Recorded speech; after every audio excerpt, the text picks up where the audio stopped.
نبی کریم صلی اللہ علیہ وسلم کی آمد کی پیشن گوئیاں 1,24,000 انبیاء علیہ السلام نے دی۔ ہر نبی اپنی امت کو رسول اللہ صلی اللہ علیہ وسلم کی بعثت کے بارے میں آگاہ کرتا اور نبی علیہ السلام پر ایمان کی تاکید بھی کرتا۔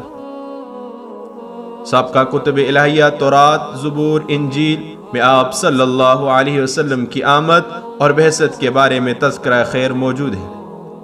آپ صلی اللہ علیہ وسلم نے فرمایا، میں اپنے باپ ابراہیم کی دعا ہوں۔ آپ صلی اللہ علیہ وسلم کے اس فرمان کا اشارہ قرآن مجید کی اس آیت کی طرف ہے جس میں حضرت ابراہیم علیہ السلام بیت اللہ کی تعمیر کرنے کے بعد اللہ کے حضور دعا مانگتے، اے میرے رب، ان میں ایک رسول بھیج جو انہی میں سے ہو۔ نبی علیہ السلام کا فرمان ہے، میں حضرت عیسیٰ علیہ السلام کی بشارت ہوں۔ آپ صلی اللہ علیہ وسلم کے فرمان کا اشارہ قرآن مجید کی اس آیت کی طرف ہے جس میں عیسیٰ علیہ السلام اپنی قوم سے مخاطب ہو کر فرماتے ہیں، میں اپنے بعد ایک رسول کی خوشخبری دیتا ہوں جس کا نام احمد ہوگا۔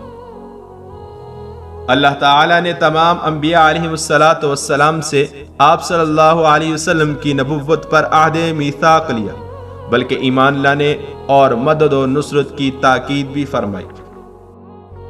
آپ صلی اللہ علیہ وسلم کا ارشاد ہے، میں اللہ کے حضور اس وقت سے خاتم النبیین ہوں جب آدم علیہ السلام مٹی کے گارے میں تھے۔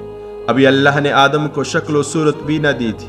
آدم علیہ السلام نے اللہ کے حضور عرض کیا، اے پروردگار عالم، بواسطہ محمد درخواست کرتا ہوں میری مغفرت کر دیجیے۔ فرمایا، آپ محمد کو کیسے جانتے ہیں؟